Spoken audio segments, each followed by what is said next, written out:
शुक्लाम्बरधरं विष्णुं शशिवर्णं चतुर्भुजं प्रसन्नवदनं ध्यायेत् सर्वविघ्नोपशान्तये। सरस्वती नमस्तुभ्यं वरदे कामरूपिणी विद्यारम्भं करिष्यामि सिद्धिर्भवतु मे सदा। ओं सदाशिवसमारम्भां शङ्कराचार्यमध्यमाम् अस्मदाचार्यपर्यन्तां वन्दे गुरुपरम्पराम्। ओं श्रुतिस्मृतिपुराणानाम् आलयं करुणालयं नमामि भगवत्पादं शङ्करं लोकशङ्करं शङ्करं शङ्कराचार्यं केशवं बादरायणं सूत्रभाष्यकृतौ वन्दे भगवन्तौ पुनः पुनः। ईश्वरो गुरुरात्मेति मूर्तिभेदविभागिने व्योमवद्व्याप्तदेहाय दक्षिणामूर्तये नमः। ॐ नारायणं पद्मभुवं वसिष्ठं शक्तिं च तत्पुत्रपराशरं च व्यासं शुकं गौडपदं महान्तं गोविन्दयोगीन्द्रमदास्य शिष्यं श्रीशङ्कराचार्यमदास्य पद्मपादं च हस्तामलकं च शिष्यं तन्तोटकं वार्तिककारमन्यान् अस्मद्गुरून् सन्ततमानतोऽस्मि। ॐ या देवी स्तूयते नित्यं विबुधैर्वेदपारहैः सा मे वसतु जिह्वाह्रे ब्रह्मरूपा सरस्वती। निधये सर्वविद्यानां विषजे भवरोगिणां गुरवे सर्वलोकानां दक्षिणामूर्तये नमः। பொன்னிலம் மாதராசை பொருந்தினர் பொருந்தாருள்ளம் தன்னிலந்தரத்தில் ஜீவ சாட்சி மாத்திரமாய் நிற்கும் என் நிலங்களினும் மிக்க எழுநிலம் அவற்றின் மேலாம் நன்னிலம் மறுவும் ஏக நாயகன் பதங்கள் போற்றி. கைவல்ய நவநீதம் சந்தேகம் தெளிதல் படலம். சந்தேகம் தெளிதல் படலத்தில் இதுவரை நாம் 26 பாடல்களை பார்த்திருக்கின்றோம். 26வது பாடலில் உடலை தாங்கிக் கொண்டு பிராரப்தம் தருகின்ற நெறிப்படி வாழ்ந்திடவும் தாம் உய்வடைய வேண்டுமென விரும்பும் கர்மகாண்டிகளுக்கு அனுகூலமாக இந்த உலகத்தில் இருக்கின்ற வெவ்வேறு விதமான வழியை பின்பற்றுகின்றவர்கள், கர்மகாண்டம், உபாசனா காண்டம், ஞான காண்டம், தர்ம நெறிப்படி வாழ்பவர்கள், தர்ம ஆச்சரணம் செய்பவர்கள், அவர்களுக்கு அனுகூலமாக நித்திய நைமித்திகாதி கர்ம உபாசனைகளை செய்திட வேண்டும் பொழுது ஞானி செய்ய வேண்டிய அனைத்தும் செய்து முடித்தவன் என்று உபதேசிப்பது எவ்வாறு என்று நான் அறியேன் அப்படிங்கிறது சிஷ்யனோட கேள்வி. அப்போ இந்த 26வது பாடல்ல என்ன கருத்து சொல்லப்பட்டிருக்கு அப்படின்னா, ஜீவன் முக்தன் உடலை தாங்கிக் கொண்டு பிராரப்தம் தருகின்ற அந்த விதிவசப்படி என்ன பண்றான், உலகத்தில் வாழ்கின்றான். அப்படி வாழும்போது அவன் கர்மத்தை செய்ய வேண்டும் என்ற அவசியம் இல்லை, அனைத்தையும் செய்து முடித்தவன் கிருதகிருத்தியக அப்படின்னு சொல்லப்படுகிறது. அவனால செய்ய வேண்டியது என்பது ஒன்று கிடையாது.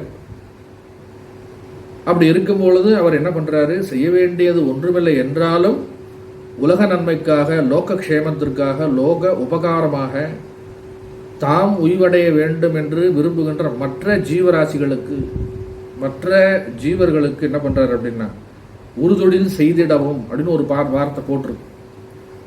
நித்திய நைமித்திகாதி கர்ம உபாசனைகளை செய்திட வேண்டும் என்று நினைக்கும் பொழுது என செய்யும் செய்கை முடித்தவனாக இருக்கின்ற ஞானி, இந்த கிருதகிருத்தியன், இந்த ஜீவன் முக்தன் என்ன பண்றாரு அப்படின்னா, செய்ய வேண்டியது அனைத்தையும் செய்து முடித்தவன் நீங்க சொல்றீங்களே என்று உரை செப்புவது எப்படியோ, என்று உபதேசிப்பது எவ்வாறு என்று நான் அறியேன். அதாவது செய்யும் செய்கை முடித்தவன் ஞானி செய்ய வேண்டிய அனைத்தையும் செய்து முடித்தவன் என்று எவ்வாறு சொல்லலாம்? ஏன்னா அவர் இந்த காரியங்கள்லாம் செய்கிறாரே, லோக உபகாரமாக இருந்தாலும் பரவாயில்ல, மற்றவர்களுக்காக செய்வதாக இருந்தாலும் பரவாயில்ல, அவர் செய்கிறார் இல்லையா? அப்புறம் அனைத்து செயல்களையும் செய்து முடித்தவன் கிருதகிருத்தியன் என்று எவ்வாறு சொல்வது? செய்து முடித்தவன் அப்படின்னா அவர் ஒன்றும் செய்ய வேண்டிய அவசியம் இல்லையே, ஏன் செய்கிறார்? அப்போ நையும் துன்பம் அகற்றிய குருவே, நெடுங்காலமாக வருந்தி வந்த துன்பங்களை நீக்கிய குருநாதரே, இந்த சந்தேகத்திற்கு விடை அருள்வீராக அப்படிங்கிறது பார்த்தோம். ஞானி ஆசைவசப்பட்டு செய்கிறானா இல்லையா என்பது நமக்கு தெரியாது. ஆனா ஞானி என்ன பண்றாருன்னா, தர்ம அனுஷ்டானம் செய்து நிஷ்காம கர்மம் செய்து தன்னை ஆத்மா என்று புரிந்து கொண்ட பிறகுதான் இந்த காரியங்கள்லாம் செய்கிறார் அப்படிங்கிறத இந்த 26வது பாடல்ல பார்த்தோம். 27வது பாடலுக்கு அந்த 27வது பாடல் வழியாக குருநாதர் சிஷ்யனுக்கு இந்த 26வது பாடல் இருக்கிற கேள்விக்கு பதில் கூறுகின்றார். பொதுவாக இந்த உலகத்தில் யாரெல்லாம் என்னென்ன வேலைகள் செய்கிறார்கள், யாரால் என்ன செய்யப்படுகிறது அப்படிங்கிறத விளக்கம் கொடுத்துவிட்டு, இந்த ஞானி இதையெல்லாம் செய்ய வேண்டிய அவசியமில்லை ஆனாலும் செய்கின்றார் அப்படிங்கிற மாதிரி அந்த பதில் இருக்கின்றது. அந்த பாடலை பார்ப்போம். 27வது பாடல். 27வது பாடலை வாசிக்கிறேன். ஆடவர் செய்தொழில் மூவகை,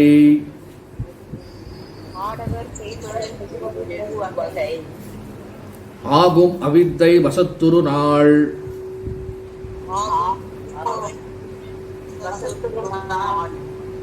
ஏடனை மமதை அகந்தையும் உளார்க்கே இகபர விவகாரம்,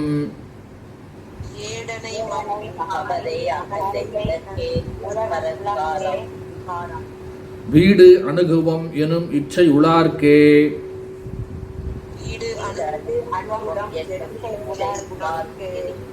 வித்தை படிப்பதெல்லாம் பாடன் மிகும் தொழிலார் பலன் உண்டோ,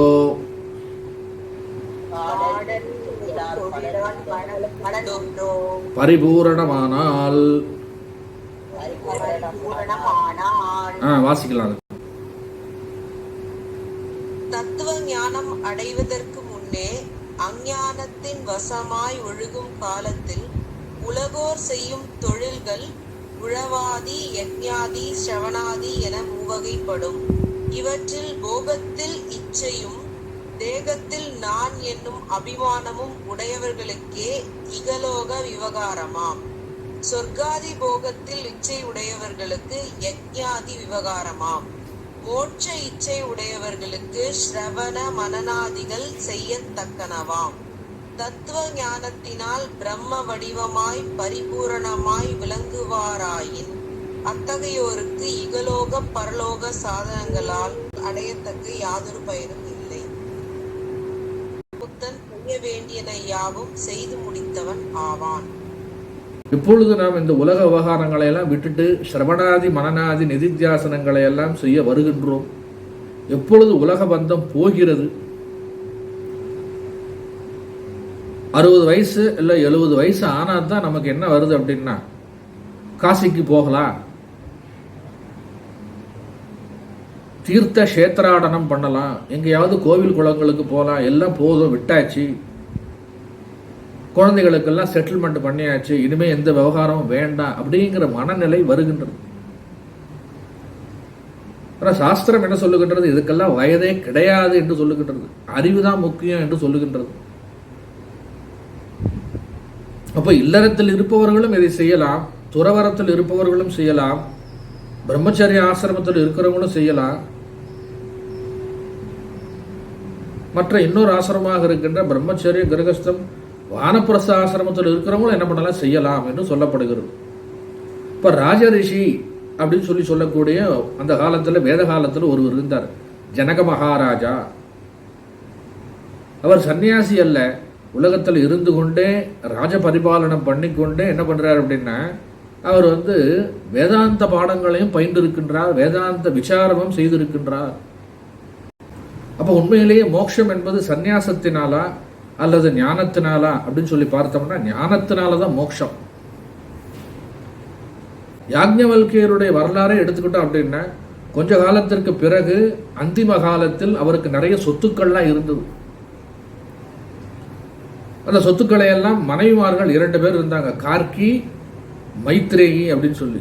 என்னுடைய சொத்துக்கள் எல்லாம் நான் கொடுத்துடுறேன், நான் காட்டுக்கு போயிட்டு என்ன பண்ண போறேன் அப்படின்னா, தியானம் செய்ய போகின்றேன், தவம் செய்ய போகின்றேன், விசாரம் செய்ய போகின்றேன், ஞான நூல்களை படித்து ஆராய்ச்சி செய்ய போகின்றேன், தத்துவ ஞானத்தின் பிரகாரம் நான் என்ன பண்றேன், இருக்க போகின்றேன், தனிமையில் இருந்து சாதனை செய்ய போகின்றேன், நிர்விகல்ப சமாதியில் இருக்க போகின்றேன். அந்த பிரம்ம நிலையில் என்னென்னலாம் சொல்லணுமோ, அவர் என்னென்னலாம் அனுபவிக்கணுமோ அந்த நிலைக்கு போறதுக்காக என்ன பண்ணார், முயற்சி பண்ணார்.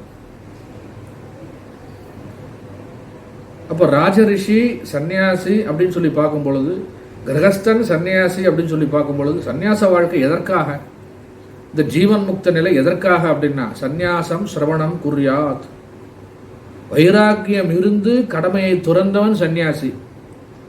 அப்போ சந்நியாசம் எதற்காக அப்படின்னா, ஞான நிஷ்டைக்காக சந்நியாசம் தேவை. சாஸ்திரம் படிப்பதற்கே சந்நியாசம். அப்ப இதெல்லாம் ஆராய்ச்சி பண்ணி பார்க்கும் பொழுது வித்வத் சந்நியாசம், விவிதிஷா சந்நியாசம் அப்படின்னு 2 இருக்கு. அனைத்தையும் படித்து இனிமே இந்த உலக வாழ்க்கை வேண்டாம் என்று என்ன பண்றது அப்படின்னா அனைத்தையும் துறந்து விட்டு ஞானத்தினால் என்ன பண்றது அப்படின்னா சந்நியாசத்தை அடைவது, அது வித்வத் சந்நியாசம். விவிதிஷா சந்நியாசம் என்பது சந்நியாசத்தை எடுத்துக்கொண்டு இதற்காக நான் முயற்சி செய்கின்றேன், இந்த மேலான மோட்ச நிலையை அடைவதற்காக நான் வித்வத் சந்நியாசம் மேற்கொண்டு சந்நியாசியாக இருந்து சிரவண மனநாதிகளை செய்ய போகிறேன் அப்படின்னு சொல்லி வர்றது. ஆனால் இப்போ நம்ம சப்ஜெக்டுக்கு எடுத்துக்கொண்டிருக்கின்ற இந்த ஜீவன் முக்தர் யார் அப்படின்னா சன்னியாசியாகவும் இருக்கலாம், ராஜரிஷியாகவும் இருக்கலாம், எந்த வர்ணாசிரமத்தில் வேணாலும் இருக்கலாம். அதை பற்றி நமக்கு கவலை கிடையாது. அப்போ எல்லாருமே என்ன பண்றோம் அப்படின்னா இந்த மோட்ச நிலைக்கு வருவதற்கு முன்பு அஜ்ஞானத்தில் தான் இருக்கின்றோம். அவித்தை வசத்துரு நாள் அப்படின்னு சொல்லி போட்டிருக்கு வார்த்தை. இப்போ அந்த அவித்தை வசத்துரு நாளில் அஜ்ஞானத்தில் இருக்கின்ற பொழுது, உலக விவகாரங்களில் உழன்று கொண்டிருக்கும் பொழுது 3 விதமான செயல்களை மனிதர்கள் செய்கிறார்கள். மனிதர்கள் செய்யும் தொழில் ஆத்ம ஞானத்திற்கு முன்னர் அஜ்ஞானத்தில் இருக்கும்போது அவர்கள் செய்ய தகுந்ததாக இருக்கின்ற 3 வகையான செயல்கள் இருக்கின்றன. ஒன்று உழவாதி, இன்னொன்று யஜ்ஞாதி, இன்னொன்று சிரவணாதி. அதைத்தான் பாடல்ல சொல்லுகின்றார் ஆசிரியர். அவித்தை வசத்துரு நாள், ஆத்ம ஞானத்திற்கு முன்னர் அவித்யா வசத்தில் இருக்கும் காலத்தில் ஆடவர் செய்தொழில் மனிதர்கள் செய்யத்தக்கனவான செயல்கள் 3 வகையாக சொல்லப்படுகிறது. உழவாதி அப்படின்னு சொல்லி சொன்னா லௌகிக காரியங்கள். இந்த வர்ணாசிரமத்திலேயே 4 வர்ணத்துக்கு உண்டான கர்ம விஷயங்கள் இருக்கின்றது. அந்தந்த வர்ணத்தார்கள் இதைத்தான் செய்ய வேண்டும் என்று ஒரு கணக்கு இருக்கு. பிராமணன் என்ன செய்யணும் அப்படின்னா வேதத்தை படிக்க வேண்டும், வேதத்தை சொல்லித்தர வேண்டும், மக்களுக்கு நல்ல விஷயங்களை சொல்லித்தர வேண்டும், அவர்களை தர்மத்திலேயே நிலைநிறுத்தி இருக்கும்படி செய்ய வேண்டிய கடமை பிராமணனுக்கு உண்டு. சத்திரியன் என்ன பண்றான்? தர்மத்தை பாதுகாக்கின்றான், தர்மப்படி மக்களை வழி நடத்துகின்றான், அநீதியை ஒடுக்குகின்றான், மக்களை பாதுகாக்கின்றான். அது சத்திரியனுக்கு உண்டான பொறுப்பு. வைஷ்யன் என்ன பண்றான் அப்படின்றான்? உழவு, வாணிபம், தொழில் செய்வது, மக்களுக்கு தர்மமான முறையில் பொருளை ஈட்டி என்ன பண்றான்? மக்களுக்கு கொடுக்கின்றான். அவன் அதுல கொஞ்சம் ஏதோ லாபம் சம்பாதிக்கிறான். அடுத்ததாக 4வதாக இருக்கின்ற வர்ணம் சூத்ரன். இந்த மேலும் இருக்கின்ற 3 வர்ணத்தார்களுக்கும் இட்ட பணியை செய்து சேவை செய்து என்ன பண்றான்? தன்னுடைய வாழ்க்கையை கடத்துகின்றான். அப்ப இந்த உழவாதி அப்படின்னு சொல்லி சொன்னா மற்ற உலக விவகாரங்கள், லௌகிக விவகாரங்கள்லாம் அதுல அடங்குது. 3 வகையாகும் உழவாதி லௌகிகம், யஜ்ஞாதி வைதிகம் என்று சொல்லப்படுகிறது. வைதிக காரியங்களை செய்பவர்களாக இருக்கின்றவர்கள் பிராமணர்கள். இந்த வைதிக காரியங்களை நடத்துவதற்கு உறுதுணையாக இருப்பவர்கள் சத்திரியர்கள். உலக நன்மைக்காக யாகம் செய்வது, உலக மக்களுக்காக தர்மம் செய்வது, நல்ல காரியங்களை செய்து கோவில்கள் கட்டுவது, அன்னதானம் செய்வது, என்னென்னலாம் நல்ல காரியங்கள் இருக்கோ அதற்கெல்லாம் உறுதுணையாக இருப்பது சத்திரியனோட கடமை. அதை செய்வது பிராமணனுடைய கடமை. யஜ்ஞாதி வைதிகம். இந்த யஜ்ஞாதி வைதிகத்தினால அவன் என்ன பண்றான் அப்படின்னா சொர்க்கத்துக்கு போகின்றான். சொர்க்க பிராப்தி விரும்பிதான் என்ன பண்றான்? அது யஜ்ஞாதி வைதிக காரியங்கள் எல்லாம் நடைபெறுகிறது. யாகம், யஜ்ஞம், ஹோமம், யஜ்ஞம், தானம், தபசு, இதிலெல்லாம் சிரமங்கள் நிறைய இருக்கின்றது. ஆனால் வருகின்ற ரிசல்ட் என்ன அப்படின்னா குறைச்சலாக தான் இருக்கும். ரொம்ப சிரமப்பட்டு தான் அதெல்லாம் செஞ்சு சம்பாதிக்க வேண்டியிருக்கு. இப்போ யஜ்ஞாதி வைதிகம், அப்புறம் சிரவணாதி என்று சொல்லப்படுகிறது. இதையெல்லாம் விட்டு விட்டு கடைசியாக எதுவும் வேண்டாம், லௌகிகமும் வேண்டாம், வைதிகமும் வேண்டாம், அனைத்தையும் வைராகியத்தினால் விட்டுவிட்டு ஒரு நல்ல குருவை அணுகி சம்பிரதாயமாக, சம்பிரதாய வித் அல்லது சம்பிரதாய கிருத்தாக இருக்கின்ற குருநாதரை அணுகி மோட்ச சாஸ்திரத்தை படிப்பது, சித்தி கிரந்தங்களை படிப்பது, பிரகரண கிரந்தங்களை படிப்பது,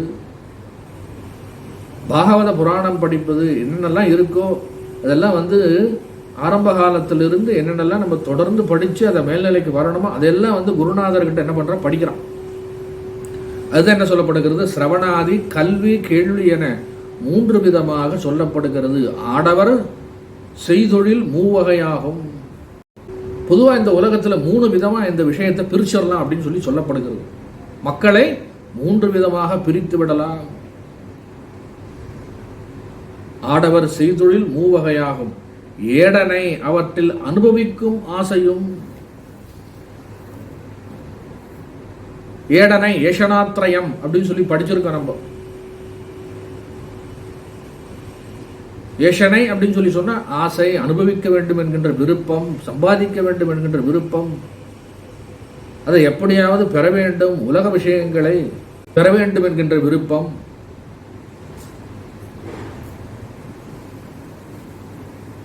அதை 2ஆ பிரிக்கிறாங்க. இஷ்ட பிராப்தி, அனிஷ்ட நிவிருத்தி அப்படிங்கிறது 2ஆ பிரிக்கிறாங்க. இஷ்ட பிராப்தி அப்படின்னு சொல்லும் பொழுது ஆசைப்பட்டு இதைத்தான் நான் இந்த ஜென்மத்தில் செய்ய போகின்றேன், என்னுடைய தலையெழுத்து, என்னுடைய வாசனைப்படி நான் என்ன பண்ண போறேன், என்னுடைய சம்ஸ்காரத்தின்படி இதுதான் என் மனதை நாடுகிறதுங்கிறது அவன் ஆட்டோமேட்டிக்காக அதில் போயிடுறான். என்னென்ன அப்படின்னா இஷ்ட பிராப்தி முதல்ல சொல்லப்படுகிறது. 2வது அனிஷ்ட நிவிருத்தி. உழவாதி லௌகிகம் அது யார் பண்றா அப்படின்னா பயிர், வியாபாரம், வாணிபம்.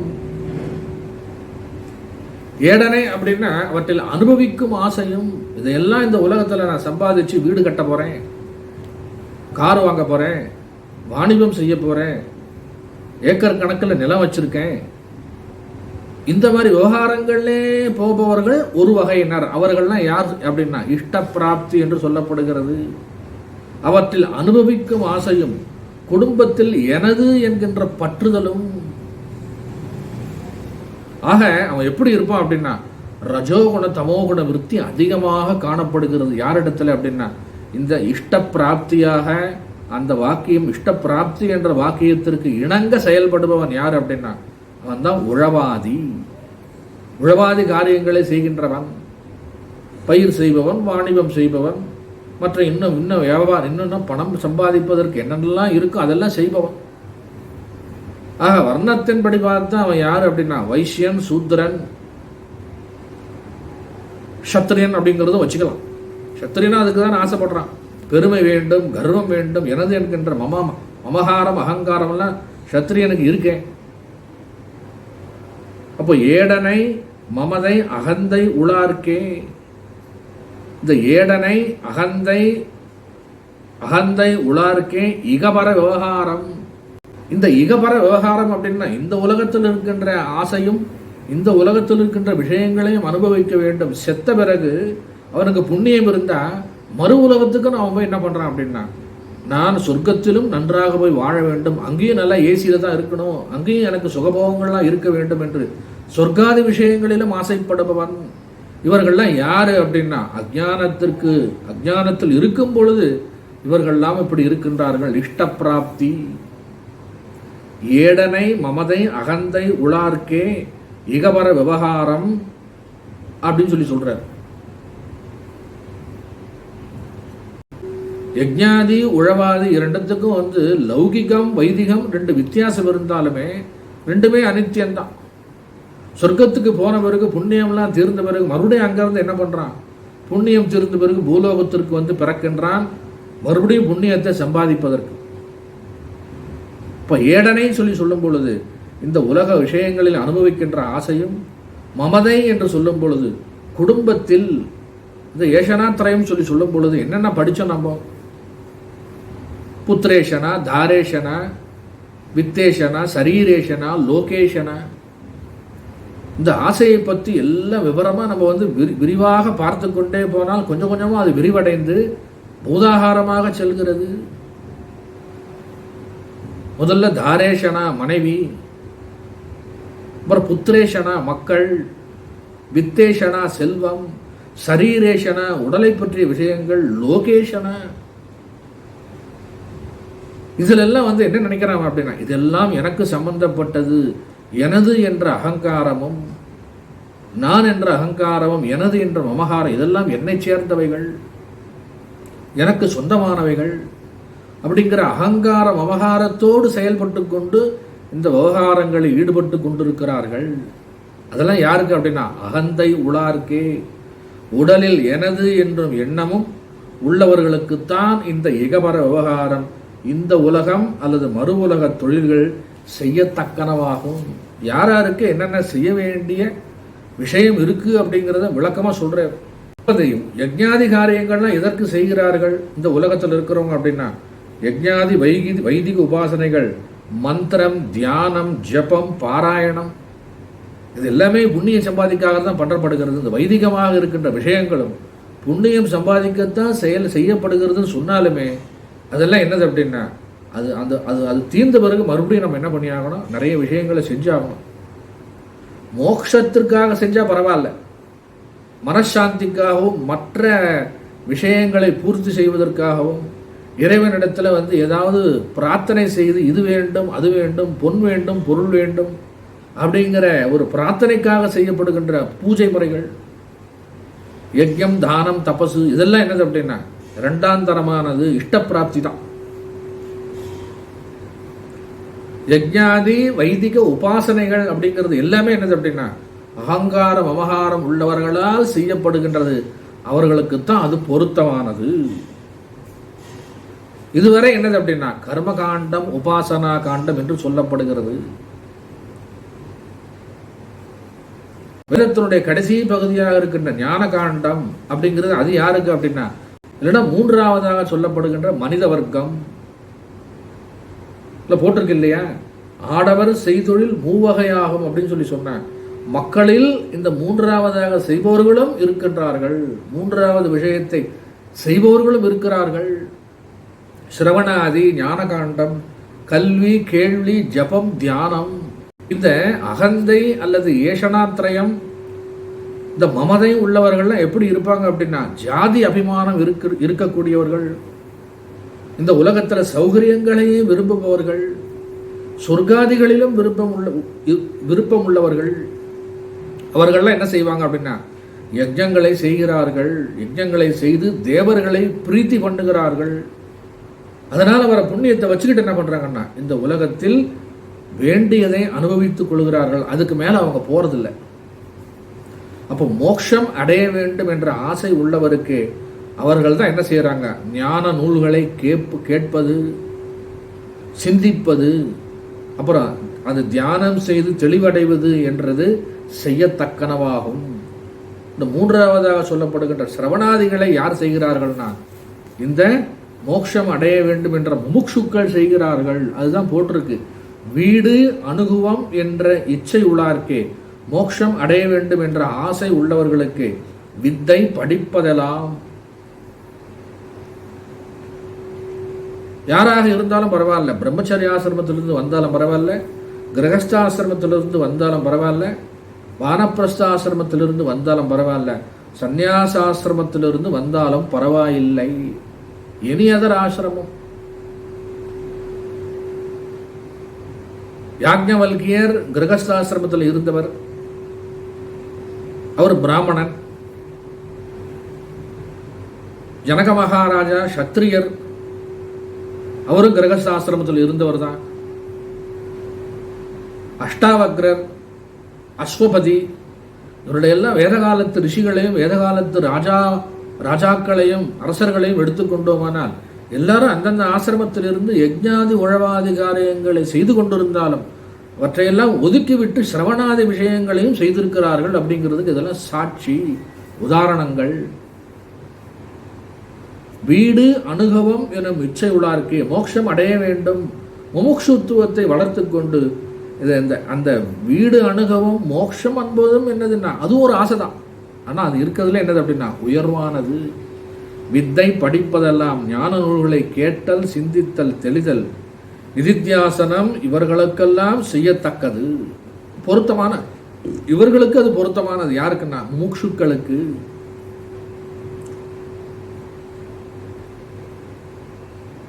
ஆனா பரிபூரணமானால், கடைசியா ஒரு வார்த்தை போட்டிருக்கு இந்த பாடல்லே, கடைசி வார்த்தை போட்டிருக்கு, பரிபூரணமாக இருக்கின்ற தேசகால வஸ்து வரையறை இல்லாத பிரம்மமே தான் என்று ஆகிவிட்ட பிறகு பாடல் மிகும் தொழிலால் இந்த கேட்டல், சிந்தித்தல், தெளிதல் என்னும் இந்த சிரவணாதிகளாலும் இந்த உலக மறு உலகத்திற்கான செயல்களாலும் பலன் உண்டா, அடையத்தக்க பலன் ஏதாவது இருக்கின்றதா அப்படின்னு சொல்லி கேட்கிறாரு ஆசிரியர். அப்போ மோட்சம் அடைய வேண்டும் என்ற ஆசை உள்ளவருக்கு ஞான நூல்களை கேட்பது, சிந்திப்பது, தெளிவு அடைவது அப்படிங்கிறதுல சாத்தியம். சாமான்யமா இந்த உலக விஷயங்களை விட்டுட்டு வர முடியாது. உலக பந்தம் வீட்டில் இருக்கிறவங்களும் என்ன பண்ணுவாங்க, பிடிச்சி இழுப்பாங்க, போகாத அப்படின்னு சொல்லி. இப்போ இவர்களுக்குத்தான் அதை வந்து என்ன பண்ண முடியும், செய்ய முடிகின்றது.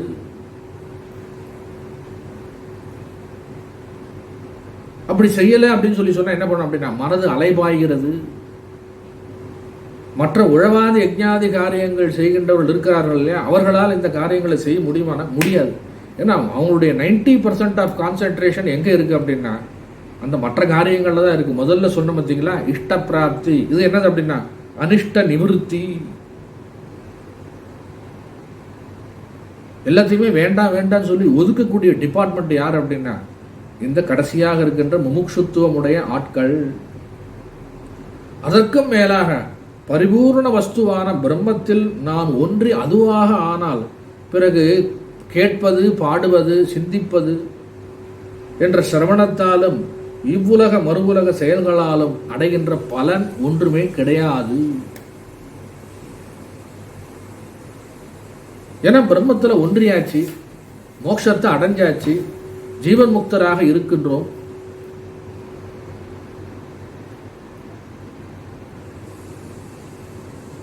அப்போ அவர்களால் தான் என்ன பண்ண முடியும் அப்படின்னா இந்த உலகம் உண்மையில் நித்தியம் அல்ல என்று தெரிந்து அவர்களால் தான் இந்த லோக விவகாரங்களை செய்ய முடியும். அனைத்தையும் செய்து முடித்தவன் என்று சொல்லுகின்றோமே, இதெல்லாம் அவர் வந்து என்ன பண்றதில்லை, செய்ய வேண்டிய அவசியம் இல்லை. யஜ்ஞாதி, உழவாதி, சிரவணாதி காரியங்களை ஜீவன் முக்தர்கள் என்ன பண்றதில்லை, செய்ய வேண்டிய அவசியம் இல்லை. என காலத்தாலும் தேசத்தாலும் வரையறுக்கப்படாத பிரம்மம் என்பதை தெரிந்து கொண்டு நான் என்று அதிலேயே அவர்கள் என்ன பண்ணியிருக்கிறார்கள், நிலைத்திருக்கிறார்கள். மோட்சம் என்பது என்ன அப்படின்னா திரும்பி வராத பெருநிலை. ஜீவன் முக்த நிலைக்கு அப்புறம் என்ன வருது அப்படின்னா விவேக முக்தி நிலை தான், இந்த உடலற்ற நிலை. ஜீவன் முக்தர்கள் ஏன் இந்த உலகத்தில் காரியம் பார்த்துக்கிட்டு இருக்காங்க அப்படின்னா மற்றவர்கள் தான் சும்மா இருக்கின்றேன் என்று நினைத்து விடக்கூடாது என்பதற்காக அல்ல, மற்றவர்களுக்கு எடுத்துக்காட்டாக இருக்க வேண்டும் என்று என்ன பண்றாங்க, அவர்கள் ஞான நிலையில் இருந்து கொண்டே காரியங்களை செய்கிறார்கள். அதனால அவன் சிரவணாதி மனநாதி விஷயங்களை செய்தால் என்ன, செய்யாவிட்டால் என்ன, உழவாதி விஷயங்களையும் யஜ்ஞாதி விஷயங்களையும் செய்தால் என்ன, செய்யாவிட்டால் என்ன. அதனால பெரியவங்களா இருக்கிறவங்க இந்த யஜ்ஞமூர்த்திகளாக இருப்பவர்கள் ந புத்திபேதம் ஜனயேத். ஞானி என்ன பண்றான், இந்த சிறு நிலையில் இருப்பவர்கள், தாழ்ந்த நிலையில் இருப்பவர்கள், அஞ்ஞானிகளை என்ன பண்றதுன்னா குழப்புவதில்லை. ஞானி இப்படி இருக்காரு, அந்த மாதிரி நாமளும் இருந்துருவோம் அப்படின்றதுக்காக அவர்களை குழப்புவதில்லை.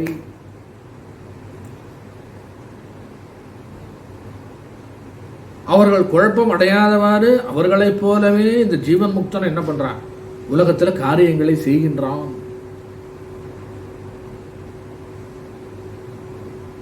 அதனால அவனுக்கு பரலோக பிராப்தியோ இகலோகத்தில் சுகமோ அதெல்லாம் ஒண்ணுமே கிடையாது, அவனுக்கு தேவையும் இல்லை. அனைத்தையும் தியாகம் செய்து விடுகின்றான். அதனால்தான் பகவத்கீதையிலே பகவான் சொல்றார், தியாகமே சந்நியாசம். சந்நியாசமே என்னது அப்படின்னா மோக்ஷம். ந கர்மனா ந பிரஜையா தனேன தியாகே நேகே அமிர்தத்வமானசு அப்படின்னு உபனிஷத்துலையும் சொல்லியிருக்கேன், மற்ற கிரந்தங்கள்லையும் சொல்லப்பட்டிருக்கேன். அதனால இந்த இந்த பாடல்லேருந்து நமக்கு என்ன தெரியுது அப்படின்னா பரிபூரண வஸ்துவான தேசகால வஸ்துவாக இருக்கின்ற வரையறை இல்லாத பிரம்மமே தான் என்று ஆகிவிட்டபடியால், அதை உணர்ந்தபடியால், ஜீவன் முக்த நிலைக்கு வந்து விட்டபடியால் இந்த கேட்பது, சிந்திப்பது, கேட்டல், சிந்தித்தல், தெளிதல், சிரவணம், மனனம், நிதித்தியாசனம் என்கின்ற இந்த உலக மறு உலக செயல்களாலும் அடையத்தக்க பலன் ஏதாவது இருக்கின்றதா அப்படின்னா இல்லை, ஜீவன் முக்தனுக்கு இல்லை. ஒன்றை செய்து இதை அடைய வேண்டும் என்பதும் இல்லை, ஒன்றை செய்யாததனால் அது நஷ்டமும் கிடையாது. யாருக்கு? ஜீவன் முக்தருக்கு. அதுதான் இந்த பாடல்ல விளக்கமா சொல்லப்பட்டிருக்கு. வடிவேல் செட்டியாருடைய புஸ்தகத்தில் என்ன போட்டிருக்கு அப்படின்னா, தத்துவ ஞானம், அதாவது சிஷ்யன் கேட்ட கேள்வி 26வது பாடல்ல கேட்ட கேள்வி, ஞானியை கிருதகிருத்தியன் என்று எவ்வாறு கூறலாம் அப்படின்னு சொல்லி கேட்டிருந்தான். அதுக்கு 26வது 27வது பாடல்ல விளக்கம் சொல்றாரு. தத்துவ ஞானம் அடைவதற்கு முன்னே அஞ்ஞானத்தின் வசமாய் ஒழுகும் காலத்தில் இஷ்ட பிராப்தி அனிஷ்ட நிவர்த்தியின் பொருட்டு இந்த மனிதர்கள் செய்யத்தக்க கிருத்தியம் என்ன அப்படின்னா, உழவாதி யஜ்ஞாதி சிரவணாதி என 3 வகை. அவற்றுள் போகத்தில் இச்சையும், குடும்பத்தில் எனது என்கின்ற அபிமானமும், தேகத்தில் யான் என்ற அபிமானம் உடையவர்க்கே இகலோக போக சாதனமான உழவாதி விவகாரமும் பரலோக போக சாதனமான யஜ்ஞாதி விவகாரமும் செய்யத்தக்கனவாம். யாம் மோட்சமடையக்கூடுவோம் என்றும் இச்சை உள்ளாராகிய முமுட்சுக்கு சிரவணாதி சாதனம் அனைத்தும் செய்யத்தக்கனவாம். முமுட்சுக்கள் தத்துவ ஞானத்தினால் பிரம்ம வடிவமாய் பரிபூர்ணமாய் விளங்குவாராயின் அவருக்கு இகலோக பரலோக போக சாதனமான உழவாதி யஜ்ஞாதிகளாலும் மோட்ச சாதனமான சிரவணாதிகளாலும் யாதொரு பயனும் இல்லை. இல்லாமையின் ஞானிகள் கிருதகிருத்தியரே ஆவர். அப்ப ஞானிகள்னா யார் அப்படின்னா, அனைத்தையும் செய்து முடித்தவர்கள். அதுபோல அஞ்ஞானிக்கு விஷயமாம் கர்மங்கள் எல்லாம் ஞானியினிடத்து தோன்றுவதில்லை. எப்படி அப்படின்னா, சாளரத்தின் வழியாக வருகின்ற சூரிய கிரணங்களில் பரமாணுக்கள் இல்லாதது போல